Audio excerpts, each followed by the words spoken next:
नमस्कार, स्वागत है आपका सेल डीजी न्यूज़ में। मैं कार्तिक अग्निहोत्री। आज हम एक ऐसे मुद्दे पर बात करेंगे जो बेहद ज़रूरी है। आधुनिक जीवन शैली में इंसान हर कुछ हासिल करने के लिए तमाम कोशिशें करता है, हर तरह हर क्षेत्र में काम करता है, लेकिन वह अपने शरीर को भूल जाता है। वजह कई ढेर सारी हैं। उन वजहों के बारे में हम बातचीत करेंगे। साथ में एक ऐसी भयावह बीमारी जो पैर पसारती जा रही है, वह है हृदय रोग। हिंदुस्तान में यदि बात की जाए, विश्व स्वास्थ्य संगठन की रिपोर्ट पर यदि गौर करें तो हिंदुस्तान में कम उम्र में भी कई ऐसे युवा हैं जो हृदय रोग से पीड़ित होने लगे हैं। कई ढेर सारे तमाम कारण हैं। उन कारणों पर चर्चा करने के लिए आज हमारे साथ हैं डॉक्टर पुष्पराज सिंह पटेल, जो जाने माने जबलपुर के ख्यातिलब्ध विशेषज्ञ चिकित्सक हैं। इन्होंने हिंदुस्तान में कई बड़े शहरों में भी अस्पतालों में सेवाएं दी हैं और वर्तमान में जबलपुर में शैलबी हॉस्पिटल में सेवाएं दे रहे हैं। डॉक्टर साहब, आपका बहुत बहुत स्वागत है सेल डीजी न्यूज़ में। आप कार्डियोलॉजिस्ट हैं।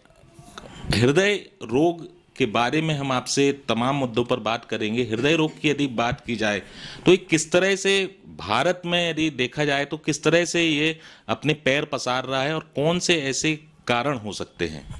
नमस्कार।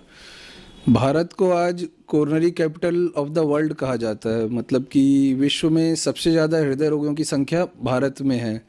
और जैसे कि पहले माना जाता था कि हृदय रोग ज़्यादा उम्र में होते, परंतु आज बहुत ही कम उम्र में हृदय रोगियों की संख्या बढ़ती जा रही। जो युवा यंग पेशेंट्स हैं वो भी सीने में दर्द की तकलीफ़ लेके आते हैं। आगे जांच की जाती है तो देखा जाता है कि उन्हें भी हार्ट डिजीज़ है। जो ज़्यादा उम्र में हृदय रोग होते हैं या हार्ट डिजीज़ होती है, हार्ट अटैक आते हैं, उनका प्रोग्नोसिस फिर भी बेटर है, मतलब उनके बचने की संभावना ज़्यादा दिख रही है। पर कम उम्र में जो हृदय रोगी सामने आ रहे हैं उनके कॉम्प्लिकेशन रेट बहुत ज़्यादा, उनको देखा गया है कि बहुत ज़्यादा ब्लॉकेज है और सर्जरी या एंजियोप्लास्टी या दवाओं की ज़रूरत पड़ती है। इसके जो प्रमुख कारण हैं इतने कम उम्र में हृदय रोग होने के लिए, एक तो जो जीवनचर्या बदल रही है कि सेडेंटरी लाइफ स्टाइल जिसे कहा जाता है, आराम तलब जीवन शैली, ज़्यादा एक्सरसाइज नहीं करना, ज़्यादा चलना फिरना नहीं करना, सुख सुविधा के साधन हर तरफ उपलब्ध हैं। घर से निकले गाड़ी से या कार में गए ऑफिस, वहाँ लिफ्ट से अपने ऑफिस में बैठे, बहुत तनावयुक्त काम रहता है, टेंशन वाला वर्क रहता है, जो कि खुद एक रिस्क फैक्टर है हृदय रोग, ब्लड प्रेशर, डायबिटीज़, मोटापा, ये सब बढ़ाने के लिए। फिर काम से अपने ऑफिस से वापस लौटे, टीवी देखते हुए खाना खाए और फिर आराम करते हुए सो गए। और इसमें आज एक नई चीज़ बढ़ गई है जो कि मोबाइल में भी बहुत ज़्यादा समय हमारा जाता है। और जो पहले एक्टिविटीज़ थी, चलना फिरना, बाज़ार जाना, घूमना फिरना, ये सब बहुत कम होती जा रही है। अब बिल्कुल सेडेंट्री होती जा रही है लाइफ स्टाइल। दूसरा एक कारण है वह है धूम्रपान, स्मोकिंग ना केवल उस व्यक्ति को बीमार बनाता है जो कि धूम्रपान कर रहा है, बल्कि साथ ही उस व्यक्ति को भी बीमार बनाता है जो कि पास में खड़ा हुआ है, जिसे कि पैसिव स्मोकिंग कहते हैं। जहाँ तक उस स्मोकिंग का धुआं पहुंच रहा है, सिगरेट का धुआं पहुंच रहा है, उस व्यक्ति तक इसके हानिकारक प्रभाव भी पहुंचते हैं। और जितनी संभावना स्मोकिंग करने वाले व्यक्ति को हार्ट डिजीज़ होने की रहती है, उतनी संभावना पैसिव स्मोकिंग करने वाले व्यक्ति को भी रहती है। वो किस तरह के ऐसे उपाय हैं जिनको यदि शुरुआती जो लक्षण हैं, इनिशियली जो कैसे कोई मरीज है वह कैसे पहचाने कि उसे हृदय रोग हो सकता है या उस क्षेत्र में बढ़ रहा है, और उससे बचाव के लिए शुरुआत में ही वो प्रिकॉशंस ऐसे कौन से ले जिससे वह आने वाले समय में उसको जो ये घातक बीमारी है ना हो सके? हृदय रोग के शुरुआती लक्षण एक्सरसाइज या हैवी वर्क या मेहनत का काम करने पे आते हैं, जिनमें कि सबसे प्रमुख है चलने फिरने में सीने में दर्द या भारीपन या सीने में जलन होना, जो कि आराम करने से, रेस्ट करने से ठीक हो जाती है। दूसरा एक लक्षण होता है चलने फिरने में सांस फूलना या सांस लेने में तकलीफ़ होना, फिर आराम करने से ठीक हो जाती है। कुछ लोगों में ये दर्द सीने में बाएं हिस्से में होता है, किसी में ये दर्द गले में जलन के रूप में आता है, किसी में पेट में जलन के रूप में आता है। लेकिन अगर किसी को चलने फिरने में ये सब लक्षण बढ़ रहे हैं तो उसे गैस समझ के नेगलेक्ट नहीं करना चाहिए, नज़रअंदाज नहीं करना चाहिए, तुरंत डॉक्टर को दिखाना चाहिए ताकि नेसेसरी जांचें हों। और अगर गैस की परेशानी है तो वो भी सामने आ जाए, और अगर लगता है कि हार्ट से रिलेटेड परेशानी है तो वो शुरुआती स्टेज में पकड़ में आ जाए। आगे अगर परेशानी बढ़ती है तो जैसे कि जिसे कि हृदयाघात या हार्ट अटैक कहा जाता है, जिसमें कि बैठे बैठे या आराम करते समय अचानक से बहुत तेज़ सीने में दर्द होता है, पसीना आने लगता है, उल्टी की इच्छा होती है, सांस लेने में परेशानी होती है, ये सब हार्ट अटैक के लक्षण हैं जो कि 10 से 15 मिनट तक बने रहते हैं। अगर किसी को ऐसी तकलीफ़ महसूस हो रही है तो फिर जल्दी से जल्दी डॉक्टर के पास जाएं ताकि शुरुआत में इलाज मिल सके और जान बचाई जा सके। किसी भी एज में ये नहीं सोच सकते कि हार्ट प्रॉब्लम तो नहीं हो सकती। खास करके जो जैसा मैंने बताया कि युवा अवस्था में लगभग 25 से 35 वर्ष के व्यक्ति, इनमें बहुत तेज़ी से बढ़ती जा रही है ये बीमारी। अगर किसी व्यक्ति को हार्ट अटैक या हार्ट की परेशानी या दिल की बीमारी डायग्नोज होती है तो ये नहीं सोचना चाहिए कि this is end of life या अब आगे कुछ उम्मीद नहीं है या निराश होने की कोई ज़रूरत नहीं है। हार्ट प्रॉब्लम के साथ भी व्यक्ति लंबे समय तक स्वस्थ रह सकते हैं, नॉर्मल लाइफ स्टाइल अपना के नॉर्मल जीवन जी सकते हैं। केवल यह है कि उन्हें दवाइयाँ रेगुलर लेना पड़ेगा, कुछ डेली एक्सरसाइज करना है, खाने पीने में कुछ परहेज करना है, पर ये सब मॉडिफिकेशन करके व्यक्ति नॉर्मल कई सालों तक स्वस्थ रह सकते हैं। इसमें ऐसा नहीं है कि 2 साल या 5 साल ही लिमिटेड रहता है, 20 साल, 30 साल, 40 साल भी लोग स्वस्थ रहते हैं। ये जो बीमारी है, जब जो आपने ये जानकारी दी, बेहद ज़रूरी हर जानने वाले के लिए भी है। लेकिन जैसे ही शुरुआती जो लक्षण होते हैं, जिस तरह की बीमारी होती है, हॉस्पिटल जाता है पेशेंट, तमाम जो जांचें शुरू होती हैं, उन जांचों में प्रमुख ऐसी कौन सी जांच है जो बेहद ज़रूरी होती है? कुछ ऐसे भी लोग होते हैं जो उन्हें नज़रअंदाज कर देते हैं, जैसा आपने बताया कि कुछ लोग गैस समझते हैं या और भी सामान्य पेन है तो पेन किलर ले लिया, तो ये कितना घातक हो सकता है। वो जांच शुरुआत में कराना बेहद ज़रूरी है, जिससे इंडिकेशन मिलता है कि हाँ, हृदय से संबंधित कोई रोग हो सकता है। इसमें 3 जांचें सबसे प्रमुख हैं। एक, अगर किसी व्यक्ति को बहुत तेज़ी से सीने में दर्द हो रहा है जो कि हृदयाघात का लक्षण है, यानी हार्ट अटैक आया किसी को, तो ईसीजी किया जाता है। तुरंत हॉस्पिटल जाएं, वहाँ पे ईसीजी किया जाएगा। अगर वो नॉर्मल निकलता है तो 1 घंटे बाद दोबारा रिपीट किया जाता है। अगर कोई व्यक्ति है जिसे कि चलने फिरने में ऐसा लगता है कि सीने में दर्द हो रहा है, तकलीफ़ हो रही है, पर रुक जाते हैं, रेस्ट करते तो ठीक हो जाता है, तो फिर ट्रेडमिल टेस्ट या टीएमटी जांच जो होता है, जिसमें कि दौड़ा के और ईसीजी किया जाता है, वो जांच की जाती है। अगर उसमें कोई खराबी निकलती है तो फिर आगे व्यक्ति का एंजियोग्राफी की ज़रूरत होती है। तीसरा, कोलेस्ट्रॉल टेस्ट, ब्लड शुगर, ये जांचें हैं जो कि बताते हैं कि किसी व्यक्ति को आगे और क्या क्या कॉम्प्लिकेशंस हैं, क्या परेशानियां हो सकती हैं, इनसे रिलेटेड कितना संभावना है हार्ट डिजीज़ होने का। तो ये कुछ ऐसी जांचें हैं जो हर व्यक्ति को रूटीनली कराते रहना चाहिए। 30 वर्ष से ऊपर के व्यक्ति को treadmill test, blood sugar, lipid profile कराना चाहिए हर 5 साल में एक बार, और अगर इसमें कुछ एबनॉर्मेलिटी, खराबी निकलती है तो फिर प्रतिवर्ष रिपीट कराना चाहिए। जो खान पान भी है व्यक्ति का, चाहे वो हार्ट अटैक उसको हुआ हो या ना हुआ हो, किस तरह का खान पान भी उसको करना चाहिए ताकि आने वाले वक्त में इस तरह की कोई भी लक्षण ना उत्पन्न हो? खाने में फल एवं सलाद, इनका भरपूर मात्रा में उपयोग करना चाहिए। फलों में सारे फल, अगर कोई व्यक्ति डायबिटिक नहीं है, किसी को शुगर की बीमारी नहीं है, तो वो सभी प्रकार के फल, खास करके जो सीजनल फ्रूट्स हैं, मौसमी फल आते हैं, वो बहुत फ़ायदेमंद होते हैं।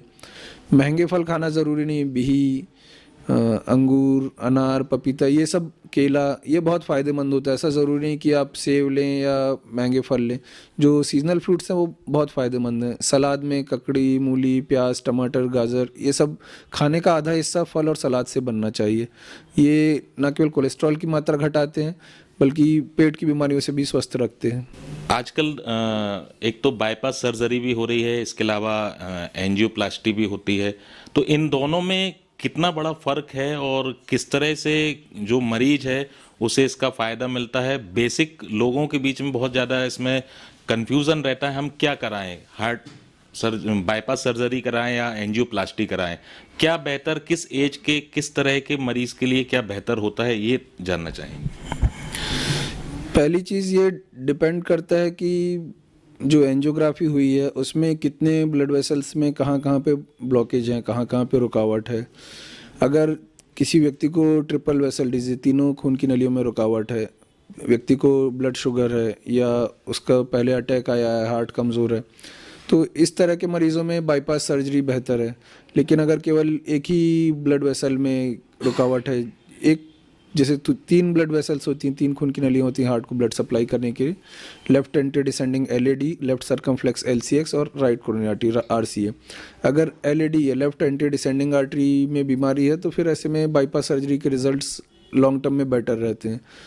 तो मेनली ये डिपेंड करता है एंजियोग्राफी में क्या फाइंडिंग आई है, उसके हिसाब से आगे क्या मरीज़ को ज़रूरत है, तो डॉक्टर उस हिसाब से उचित परामर्श सलाह देते हैं और फिर उसके हिसाब से आगे करना चाहिए। कुछ केसेस ऐसे रहते हैं जहाँ की दोनों ऑप्शन रहते हैं, बाईपास सर्जरी और एंजियोप्लास्टी।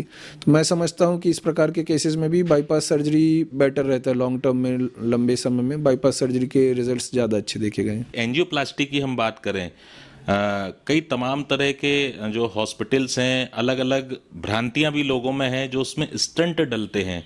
स्टंट की क्वालिटी को लेकर कई तरह लोगों में अलग अलग बातें होती हैं, उन कन्फ्यूज़न रहता है कौन से स्टंट होने चाहिए और क्या उनकी क्वालिटी, कैसे एक आम व्यक्ति, सामान्य व्यक्ति उसको जांच सके, थोड़ा ये जानकारी।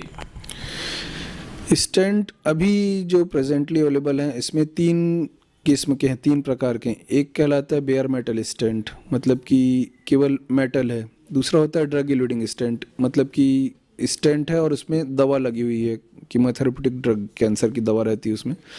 तीसरा है जो बायो एब्जॉर्बल स्टेंट की, जो समय के साथ साथ स्टेंट घुल जाता है। मेनली ये 3 प्रकार के हैं।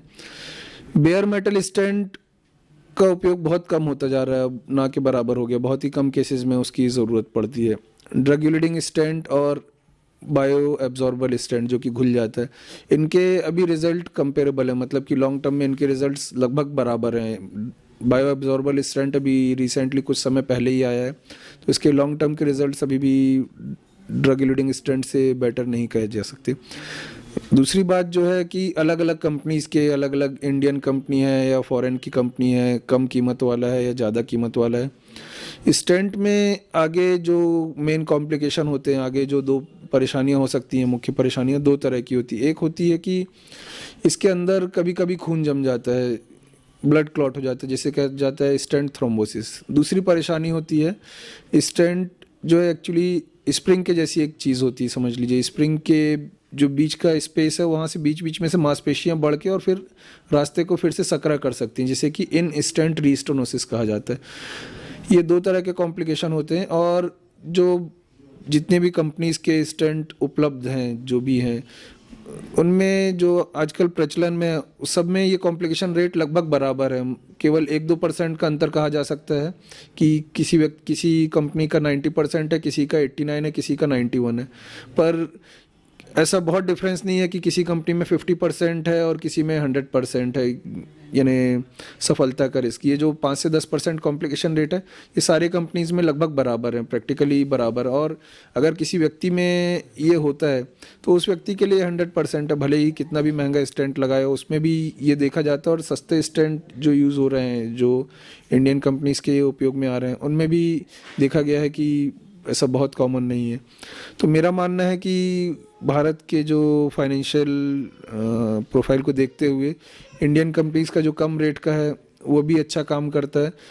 और अभी कुछ ही समय में स्टेंट को ड्रग कंट्रोल अथॉरिटी के अंदर ले लिया जाएगा, जिससे कि उसकी कीमतों में अपने आप सारे बराबर हो जाएंगे, सबकी कीमत बराबर हो जाएंगी, तो सारे कंपनीज़ के स्टेंट सभी मरीजों के लिए उपलब्ध रहेंगे। ये आपने एक बहुत बेहतर जानकारी दी है मरीजों के लिए भी, और जो देखने वाले लोग हैं कि ड्रग कंट्रोल अथॉरिटी के अंडर में आ जाएंगे।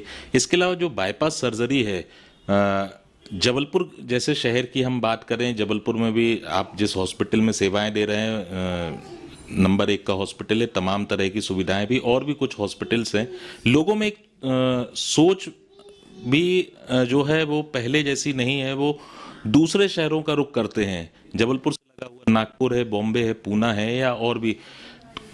क्यों ऐसा लोगों के मन में है, और क्या लोगों को भरोसा करना चाहिए? जबलपुर के हॉस्पिटल्स हैं, सारी जो टेक्नोलॉजी आपकी बाहर नागपुर में, पुणे में या बॉम्बे में है, जबलपुर में भी हॉस्पिटल्स में है, आप भी जहां पर सेवाएं दे रहे हैं। किस तरह से है कि लोग बाहर न जाके यहां पर ही उनको उतने जितना एक्सपेंस वहां होगा उतने में ही यहां पे भी इलाज मिल जाएगा?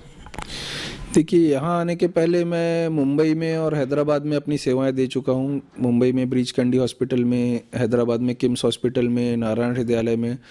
तो हार्ट से रिलेटेड जो मशीनरीज वहाँ पे उपलब्ध थी, उन हॉस्पिटल्स में उपलब्ध थी, वही मशीनरीज जैसे कि कैथ लैब है यहाँ, जी कंपनी की है, अमेरिकन कंपनी की है।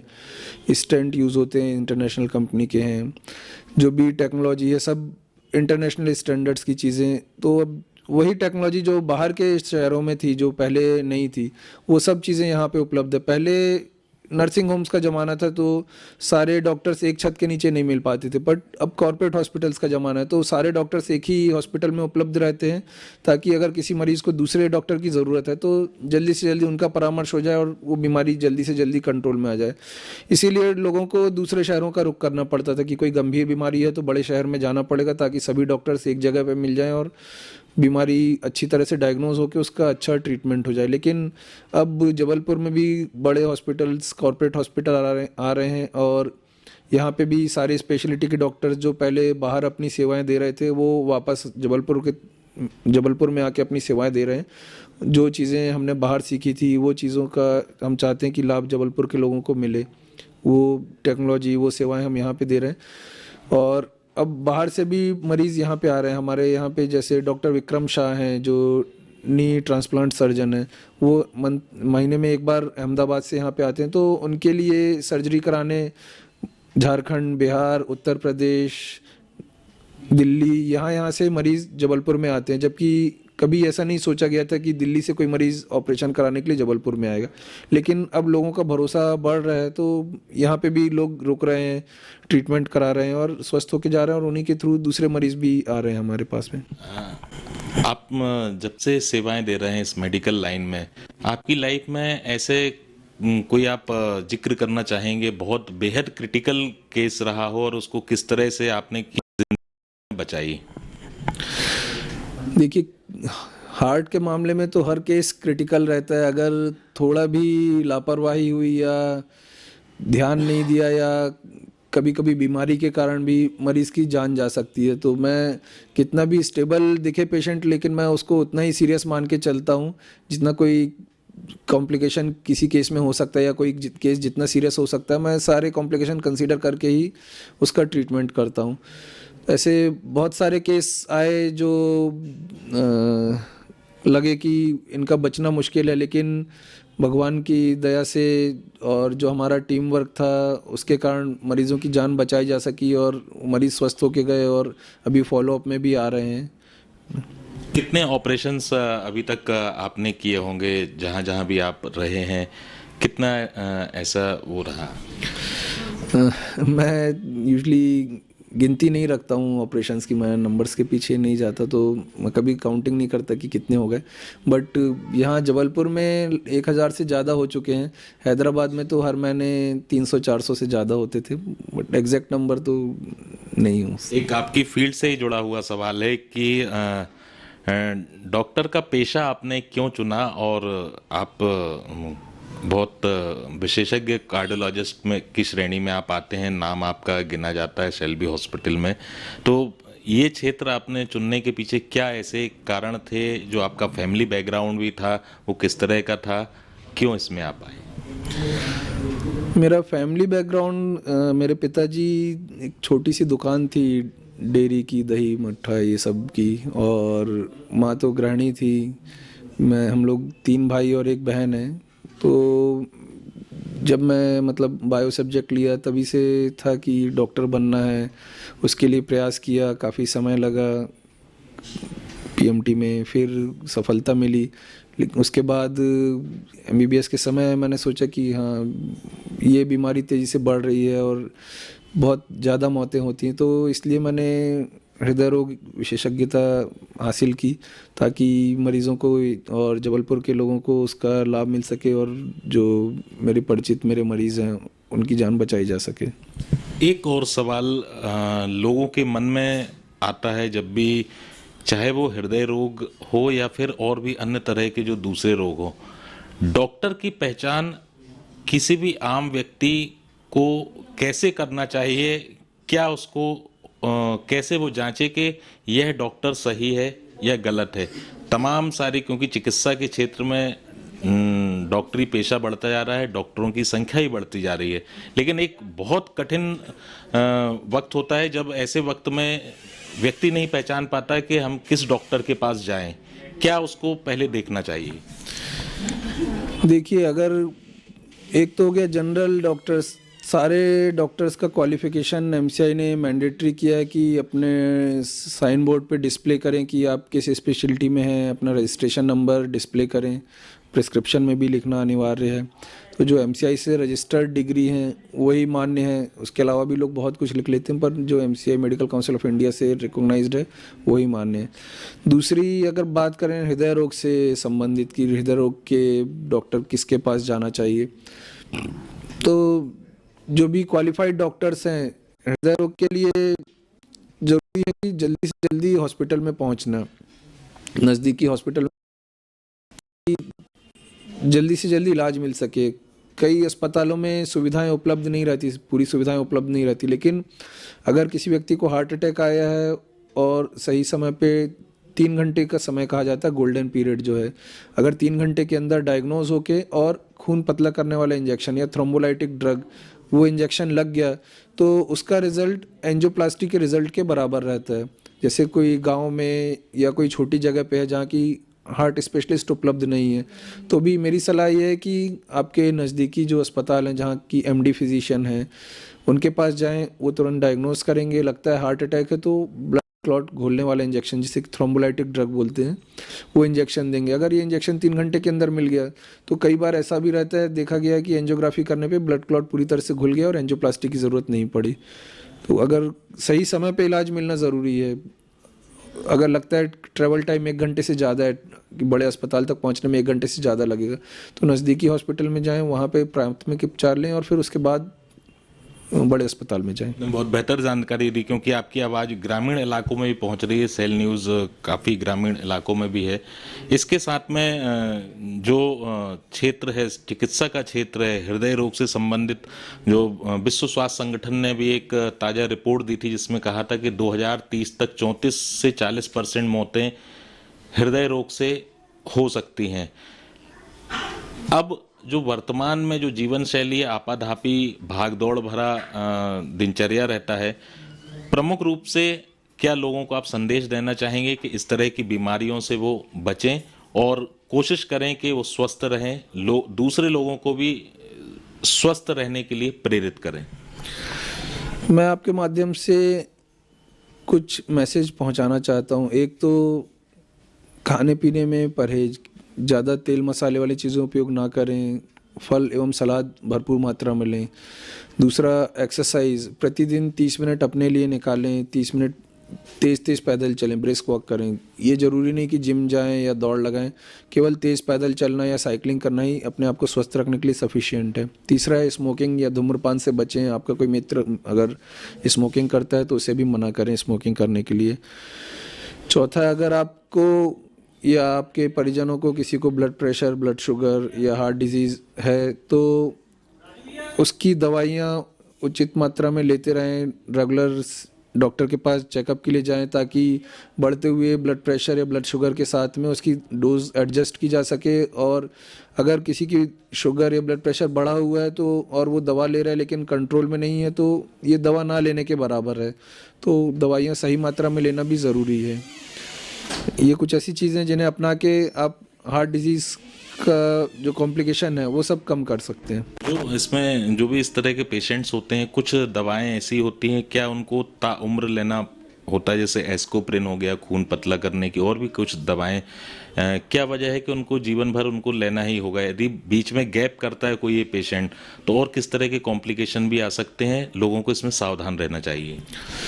अगर किसी को हार्ट प्रॉब्लम या हार्ट अटैक है तो उस व्यक्ति को दवाइयाँ तो लगभग लाइफ लॉन्ग ही लेना पड़ता है, ज़िंदगी भर लेनी पड़ती है। जैसा कि आपने बताया एस्प्रिन या खून पतला करने वाली जो दवा है वो ज़्यादातर मरीज़ों में ज़िंदगी भर लेनी पड़ती है, खास करके उन मरीज़ों को जिनका कि एंजियोप्लास्टी हुई है। अगर किसी को बाईपास सर्जरी हुई है और ऐसा लगता है कि एस्प्रिन से कॉम्प्लिकेशन हो रहे हैं तो उस रोका जा सकता है। लेकिन अगर किसी की एंजियोप्लास्टी हुई है और एस्पिरिन रोकते हैं तो फिर जैसा बताया मैंने आपको कि खून जमने का कॉम्प्लिकेशन वो हो सकता है। तो अगर किसी को हार्ट प्रॉब्लम है तो दवाइयाँ तो उन्हें रेगुलरली लेनी पड़ेंगी हमेशा ज़िंदगी भर, लेकिन दवाओं को अपने जीवन का एक हिस्सा समझ के, उसे एक बीमारी का रूप ना समझ के जीवन का एक हिस्सा समझें और रेगुलरली लें तो आप हमेशा स्वस्थ रहेंगे। एक और जो तमाम आपने कॉम्प्लिकेशंस बताए, जो लक्षण होते हैं, एक आजकल देखने में आया है कुछ केसेस ऐसे हैं कि बच्चा, नवजात जो शिशु होता है, जन्म लेता है, उसको भी हार्ट की प्रॉब्लम आ जाती है, जबकि उसका जीवन कुछ घंटे ही शुरू हुआ है। क्या ऐसे रीजंस होते हैं और लोगों के मन में जो अलग अलग तरह की जो बातें होती हैं उसको थोड़ा आप क्लियर करें। बच्चों में, नवजात बच्चों में जो हार्ट डिजीज़ होती है दूसरे प्रकार की है, जिसे कि कॉमन भाषा में कहा जाता है दिल में छेद होना। जो दिल का विकास होता है गर्भ के अंदर, तो कभी कभी दिल के अंदर 4 चैम्बर होते हैं, उनके बीच में खून एक कमरे से दूसरे कमरे में जाए वापस ना आए, वॉल्व होते हैं। खून मिक्स ना हो तो उसके लिए दीवार होती है, सेप्टम होते हैं। तो कभी कभी जो ये सेप्टम है इसमें छेद हो जाता है या ये पूरी तरह से विकसित नहीं हो पाता तो छेद रह जाता है। तो ये बच्चों में जो है, ये बड़ों में जो हार्ट डिजीज़ होती है जिसे कि कोरोनरी आर्टरी डिजीज़ बोलते हैं, ये उस बीमारी से अलग है और इसका इलाज केवल सर्जरी ही होता है। जो अगर बच्चों में है तो सर्जरी ज़्यादा कॉमन है उस बीमारी के लिए। डिपेंड करता है कि कहाँ पे है छेद, उस हिसाब से उसका इलाज की ज़रूरत होती है। क्या कुछ प्रिकॉशंस हो सकते हैं क्या, जो नव दंपत्तियां होती हैं, क्या है ऐसा कुछ? इसके प्रिकॉशन के लिए जैसे ही गर्भधारण होता है तो फोलिक एसिड, आयरन, ये सब दवाइयाँ सही समय पे शुरू करना चाहिए। कोई जैसे कि पेन किलर हैं, ये कम मात्रा में उपयोग करें। दूसरी दवाइयाँ जो प्रेगनेंसी के दौरान मना है वो ना यूज़ करें। ये सब चीज़ें ऐसी हैं जो कंजेनाइटल हार्ट डिजीज़ या जो जन्मजात हृदय रोग हैं, इनके कॉम्प्लिकेशन बढ़ाते हैं। बहुत बहुत धन्यवाद पुष्पराज जी। ये हमारे जाने माने विशेषज्ञ डॉक्टर हैं पुष्पराज पटेल। हिंदुस्तान के तमाम बड़े शहरों में, अस्पतालों में उन्होंने सेवाएं भी दी। वर्तमान में जबलपुर में शेल्बी हॉस्पिटल में अपनी विशेषज्ञता का वहाँ पर जौहर भी दिखा रहे हैं और बेहद क्रिटिकल जो केसेस होते हैं उनको तो डील करते ही हैं, और जो सामान्य भी हृदय रोग से पीड़ित कोई मरीज आता है उसको भी उतनी लगन और तमन्ना से केस को डील करते हैं, उन्हें उपचार देते हैं और एक नई जिंदगी देने का काम भी कर रहे हैं। जिस तरह जिंदगी अपनी जीवन शैली अलग अलग रूप में, अलग अलग ढंग में जिस तरह लोग बदलते जा रहे हैं, लोगों को ज़रूरी है कि वह स्वस्थ रहने के लिए जो तमाम तरह की जो इस तरह के लक्षण प्रतीत होते हैं वो सचेत हों और फौरन डॉक्टर के पास जाएं। खुद डॉक्टर बनने की कोशिश ना करें और अपनी दिनचर्या में भी सुधार लाएं। शायद आपको आने वाले वक्त में इस तरह की जो हृदय रोग या और अन्य दूसरी तरह की जो गंभीर बीमारी है उससे पीड़ित नहीं होना पड़ेगा। ज़रूरी है विशेषज्ञ डॉक्टर की सलाह लेने की भी ज़रूरी है, जो बेहतर हॉस्पिटल जहां पर सारी सुविधाएं हैं वहां पर जाने की भी है। आज के लिए बस इतना ही। आने वाले वक्त में हम एक बार फिर आपके सामने हाजिर होंगे और नए किसी एक बड़े मुद्दे के साथ सामने आएंगे। नमस्कार।